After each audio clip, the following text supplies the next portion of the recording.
ஒரு 20 வயசு பொண்ணும் ஒரு 19 வயசு பையனும் ஒரு படம் சேர்ந்து நடிக்கிறாங்க.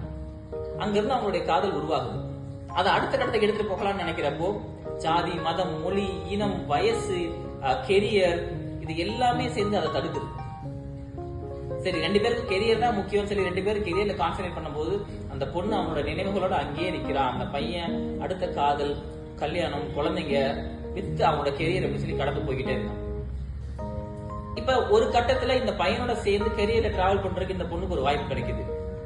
ஜோடியா இல்ல. எஸ், கமல் ஸ்ரீவித்யா காதல்.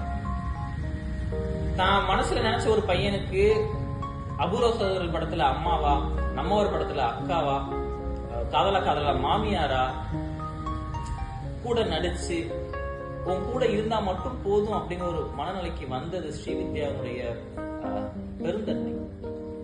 சோ இன்னைக்கு இருக்கிற ஜெனரேஷன் சொல்ற மாதிரி காதல்னா ஈக்குவல் ரெஸ்பெக்ட் இருக்கணும், பொசசிவ்னஸ் இருக்கணும், எனக்கு ரைட்ஸ் கொடுக்கணும் அப்படிங்கிற மாதிரி இல்லாம நீ என் பக்கத்துல இருந்தா போதும் அப்படின்னு நினைக்கிற ஸ்ரீவித்யாவுடைய காதல் பல காவிய காதலை தூக்கி சாப்பிட்டுச்சுன்னே சொல்லலாம்.